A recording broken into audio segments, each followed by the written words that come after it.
La antimateria. ¿Y si la antimateria no fuera lo que nos han explicado que es? ¿Y si no fuera una sustancia opuesta a la materia, ni un espejo cósmico invertido? Sino la parte faltante de la estabilidad del núcleo atómico. Sabemos que lo que se describe como antimateria empezó como una solución para solventar una combinación de teorías en el ámbito puramente matemático. En dicha resolución apareció un resultado derivado de una disyuntiva funcional entre las teorías cuántica y de la relatividad.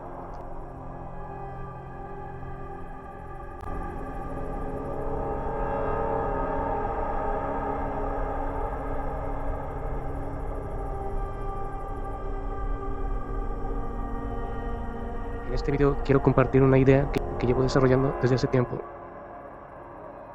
Una propuesta que no pretende negar la física conocida, sino plantear una lectura distinta, más profunda, quizá más simple, y al mismo tiempo, más audaz. La pregunta central es esta: ¿qué mantiene estable a un núcleo atómico? La física tradicional ofrece respuestas, pero ninguna está completa. Hoy te llevaré por un camino diferente, uno en el que la antimateria ya no es antimundo, sino la expresión interna de un núcleo que lucha por sostener su equilibrio. La antimateria tradicional. Antes de entrar en mi propuesta, revisemos la idea clásica. En física, la antimateria es definida como un conjunto de partículas que tienen la misma masa que sus equivalentes de materia, pero con cargas opuestas y algunos números cuánticos invertidos. Electrón-positrón, protón-antiprotón, neutrón-antineutrón. El concepto funciona matemáticamente. Ha sido confirmado experimentalmente y es una pieza clave del modelo estándar, pero deja preguntas abiertas. Por ejemplo, ¿por qué el universo contiene tanta materia y tan poca antimateria? De hecho, poco es ir muy lejos. Básicamente es casi nada. ¿Por qué la estabilidad del núcleo depende de interacciones extremadamente finas, tan delicadas que un ligero cambio destruiría los átomos? ¿Por qué la desintegración libera tanta energía, como si hubiera un excedente oculto, guardado dentro? Estas preguntas me llevaron a explorar una ruta distinta, y el problema de fondo. El núcleo atómico está formado por protones y neutrones. La física dice que los quarks, sujetos por los gluones, mantienen unidos estos nucleones, y que la fuerza nuclear fuerte pega a protones y neutrones dentro del núcleo. Pero algo no cuadra del todo. Los protones, cargados positivamente, deberían repelerse con una fuerza gigantesca. La energía de enlace debería ser aún más extrema para contenerlos, y sin embargo, en muchos casos, los núcleos son sorprendentemente estables. Entonces aparecen otras preguntas. ¿Qué es exactamente esa estabilidad? ¿Y por qué colapsan algunos elementos pesados, pero no en otros? Las respuestas actuales funcionan, sí, pero parecen incompletas, como si describieran los efectos sin identificar completamente la causa. Y aquí aparece mi hipótesis. La antimateria, tal como la concebimos, podría no existir como materia inversa. En su lugar, podría ser la manifestación energética de un proceso interno del núcleo, una especie de mitad faltante de su estabilidad, que solo aparece cuando el núcleo pierde el equilibrio. Es decir, la antimateria no sería un objeto, sino un estado energético liberado cuando la estructura interna del núcleo se desdobla. No sería un antielectrón porque exista un mundo espejo, sino porque, al decaer un estado profundo del núcleo, parte de su energía adopta una polaridad opuesta para poder salir del sistema. En este caso, la antimateria sería como un síntoma, no una sustancia. Y este síntoma apunta a algo más profundo, que dentro del núcleo existe un equilibrio interno que aún no hemos descrito por completo. La antimateria no existe como materia negativa o como una réplica completa del universo. Lo que llamamos antipartículas no pertenecen a un antiuniverso. Son un mecanismo interno de estabilidad del núcleo. Y eso elimina inmediatamente varios problemas. No hay un universo espejo con su propia energía. No hay una simetría perfecta, materia-antimateria. No son cosas como la materia, sino funciones del campo nuclear. Esto es un planteamiento radical, pero sorprendentemente compatible con muchas observaciones si se interpreta bien. Si hubiera un verdadero antiuniverso, efectivamente, habría que responder preguntas absurdas que la física nunca ha solucionado. ¿Qué pasa con la energía en un universo hecho de antimateria? ¿Cómo opera la termodinámica allí? ¿El fotón del antiuniverso sería igual al nuestro? ¿Qué pasa cuando ese universo rasca la frontera con el nuestro a través de desintegraciones? La idea del antiuniverso no resiste análisis. La antimateria como materia real implica toda una cosmología paralela. Existe cierta razón en ver que no encaja. Lo que llamamos antimateria es la clave de la estabilidad nuclear. Es algo así. Las antipartículas no son materia, tampoco son energía pura. Son procesos internos del campo nuclear que sirven para estabilizar protones y neutrones, permitir ciertos decaimientos, cumplir simetrías internas del núcleo. Dicho de otra forma, la antimateria no es una sustancia, sino un mecanismo interno del campo nuclear para mantener equilibrio. Esto tiene analogías. En sólidos, los agujeros no son partículas reales, pero se comportan como si lo fueran.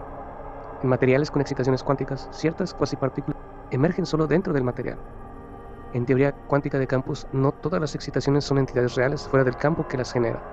Esto sitúa a las antipartículas en esta categoría de entidades emergentes. Y entonces, ¿qué sería la energía del antiuniverso? Con mi hipótesis, no existe energía anti-algo. No hay antifuerzas, ni antifotones, ni leyes distintas. La energía de una antipartícula sería simplemente energía normal del campo electromagnético, en una configuración opuesta, simétrica, surgida por necesidad de conservación interna del núcleo. En mi modelo, la energía es la misma, la dinámica es la misma. Lo anti es un modo, no una sustancia. Por tanto, no existe la energía del antiuniverso. Solo existe energía del universo manifestada en modos opuestos cuando el núcleo necesita equilibrarse. Esto es consistente con las antipartículas reales observadas. En mi modelo, una antipartícula no es una réplica de antimateria, sino una excitación del campo necesaria para conservar carga, paridad o momento. Cuando se produce un positrón, por ejemplo, sería una reorganización del campo electrónica inducida por el núcleo, que se manifiesta como un modo de carga opuesta, no una partícula del antiuniverso. Esto podría explicar el por qué aparecen siempre en pares o procesos de conservación, pero no forman estructuras estables a gran escala, no generan galaxias, estrellas ni núcleos. No llenan el universo como se esperaría si fueran materia real. Mi hipótesis resuelve, creo, el gran rompecabezas cosmológico. ¿Por qué no vemos antimateria en el universo? Porque según mi modelo, la antimateria no existe como materia, solo aparece como modo compensatorio dentro de las interacciones nucleares. Entonces, no hizo falta crear cantidades iguales en el Big Bang. No existe un universo espejo. Creo que me metí en otro embrollo, aunque hice un video sobre este tema, algo en lo que no había profundizado hasta hoy. Las antipartículas aparecen solo cuando los campos las requieren. Esto elimina completamente el problema de la asimetría materia-antimateria. Por lo que mi teoría se puede expresar así. Las antipartículas no son materia opuesta, sino configuraciones emergentes del campo cuántico inducidas para mantener la estabilidad y simetría de los núcleos y sus interacciones. Los protones, en mi teoría o en mi hipótesis, son estados conmutables. Sugiero que el protón no es simplemente una partícula con carga positiva fija, sino una entidad capaz de conmutar entre estados, uno claramente positivo y otro más neutro, cercano a la neutralidad del neutrón mismo. Esta conmutación sería extremadamente rápida, casi a la velocidad de la luz. Esto permitiría que los protones no se repelan continuamente con máxima potencia, sino que parte del tiempo será en carga interna, para mantener el equilibrio del núcleo. El neutrón, como mediador energético, no sería solo un protón con un electrón atrapado, sino una fase estabilizadora emergente del sistema, una especie de amortiguador energético interno. El papel de los muones y iones suele aparecer en desintegraciones, pero mi propuesta los coloca como parte fundamental del equilibrio interno del núcleo, no como subproductos accidentales. Un muón sería un contenedor de energía extremadamente compactado, que sostiene estados internos del núcleo y permite la interacción entre protones y neutrones. El pión sería la fase inicial de su desdoblamiento. Cuando la estructura interna se vuelve inestable, esa energía compactada se libera, como un resorte que se rompe, y entonces aparecen muones, electrones, positrones y neutrinos. Y aquí surge la clave. Lo que llamamos antimateria es una parte de ese desdoblamiento. Es la liberación de la energía interna que antes cumplía la función de estabilizar. No es un antimundo, es energía estabilizadora que el núcleo ya no puede retener. La antimateria como estabilidad rota. En esta visión, un positrón no representa un antielectrón de espejo, sino la parte positiva de la energía que se libera cuando el núcleo pierde su equilibrio interno. El antineutrino no es un neutrino invertido, sino la porción neutra de esa misma ruptura. La antimateria sería entonces el eco energético de un núcleo que se deshace, la forma que adopta su pérdida de estabilidad. Y esto explicaría varias cosas. ¿Por qué aparece antimateria principalmente en procesos de desintegración? ¿Por qué su vida es tan corta? ¿Por qué la energía liberada es tan alta? ¿Y por qué la antimateria no abunda en el universo? Porque es un estado, no un ingrediente. De todo lo anterior, puedo describir mi teoría, la cual he llamado teoría emergente de estabilidad nuclear, la cual consta, según yo, de 7 postulados. Postulado 1. No existe antimateria como sustancia fundamental. El universo está solo hecho de materia y energía en sus modos habituales. Las antipartículas no representan un tipo de materia independiente, sino estados alternos del campo cuántico. Postulado 2. La aparición de antipartículas es consecuencia de la estabilidad nuclear. en un proceso nuclear. El decaimiento, la transición entre niveles energéticos o el reacomodo de quarks producen tensiones en las simetrías del campo, carga, aumento, paridad, etc. Para mantener el equilibrio del sistema, el campo responde generando modos compensatorios a los modos de carga opuesta. El ser humano los llamó antipartículas. Pero aquí son un mecanismo interno para que el núcleo conserve sus leyes dinámicas. Postulado 3. Los modos anti solo existen bajo excitación. Una antipartícula no vive en el vacío como un electrón o un protón. Solo existe mientras el campo está en transición. Se está rompiendo el equilibrio, o hay acoplamientos de alta energía. Es decir, no son constituyentes del universo. Son respuestas del campo, como un eco transitorio. Postulado 4. La energía de una antipartícula no proviene de un antiuniverso.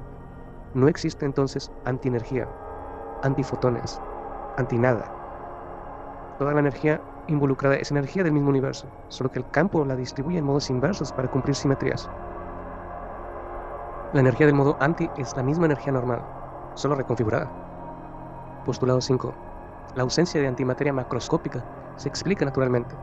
Si lo anti no es materia real, no forma átomos, no forma estrellas, no forma galaxias, no tiene química ni dinámica estable. Aparece exclusivamente cuando el núcleo o un campo extremo necesita autoestabilizarse. Por eso el universo no contiene regiones de antimateria real. Postulado 6. Las aniquilaciones materia-anti son solamente el fin del estado compensatorio. Cuando una partícula y una antipartícula se aniquilan, aquí significa el modo compensatorio vuelve a integrarse al campo energético que lo originó. No destruye materia, no crea un canal directo con un antiuniverso, solo disipa la configuración temporal. Postulado 7. La masa del modo anti es emergente. La masa de una antipartícula no es una propiedad intrínseca, se deriva del mismo mecanismo que crea la excitación.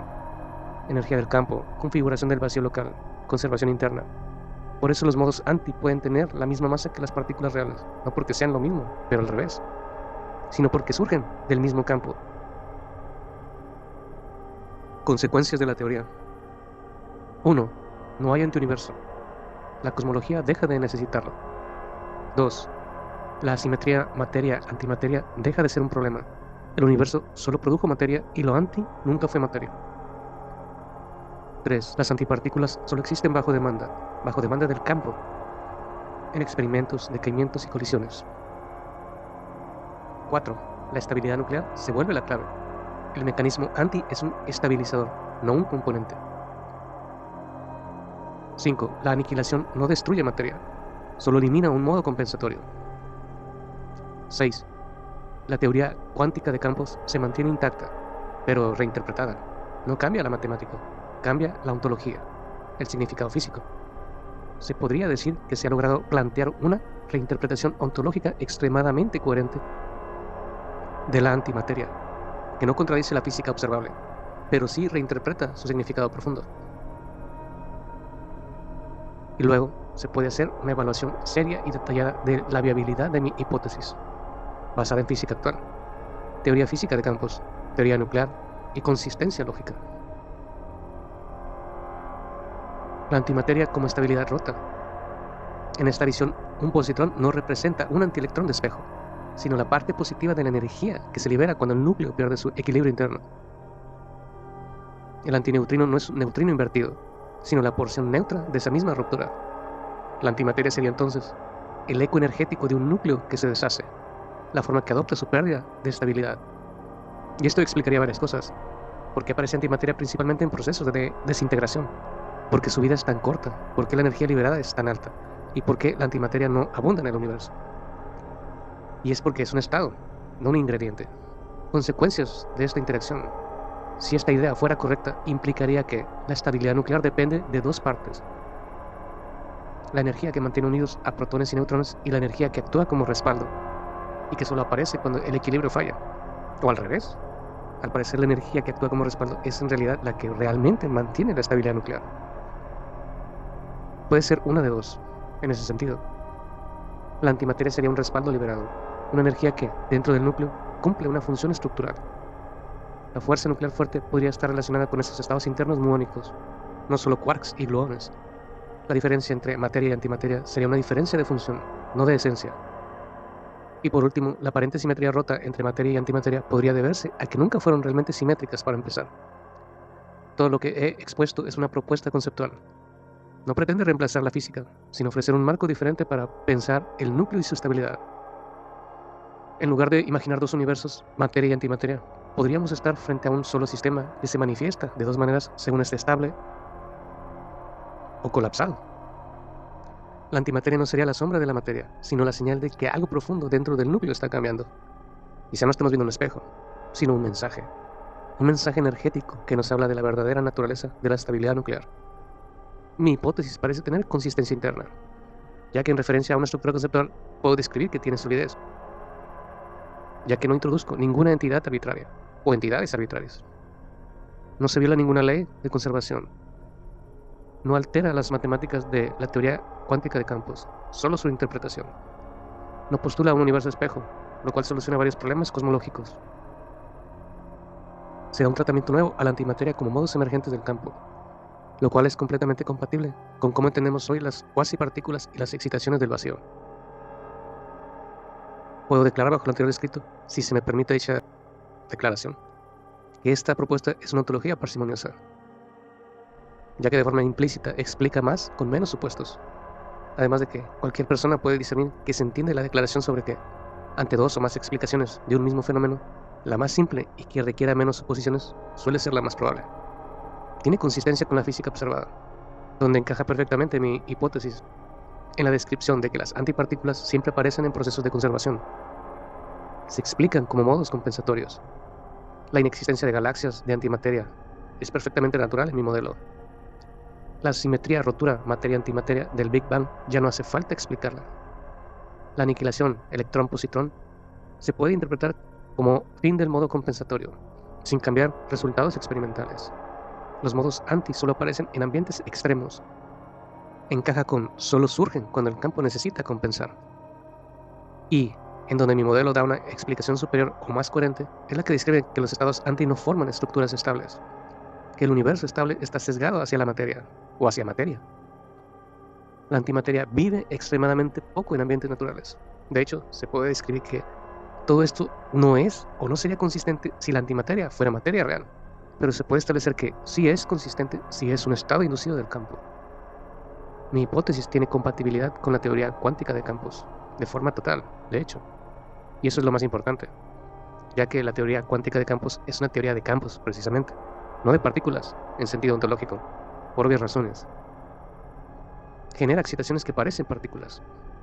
Hoy la física más avanzada acepta que muchas partículas son modos emergentes, no objetos indivisibles. El vacío no es nada, sino un campo con estructura. La antimateria es una representación matemática de soluciones con energía negativa reinterpretada por Feynman, y de la cual surge el concepto de tiempo negativo o en dirección al pasado. La matemática sigue intacta, la función de onda del positrón sigue siendo la misma. La ecuación de Dirac no cambia, al menos no de momento. Las simetrías carga-paridad se mantienen, algo que había descrito en un video en YouTube. La probabilidad de producción sigue igual. Lo que cambia es la ontología. En vez de interpretar la línea de Feynman invertida como una antipartícula viajando hacia atrás en el tiempo, interpretación tradicional, incomprobable, al menos de momento, se puede interpretar como un modo compensatorio del campo necesario para cumplir una conservación. Esto es más razonable, más físico y más limpio. Mi hipótesis también puede conducir a posibles predicciones verificables. Parece ser que mi modelo predice que la antimateria no forma estructuras estables, aunque eso ya se cumple, al menos hasta el día de hoy. Los modos anti deberían depender del estado energético del núcleo. Esto significa que el patrón de producción de positrones y antimuones sería función de la necesidad de equilibrio interno, no una propiedad universal.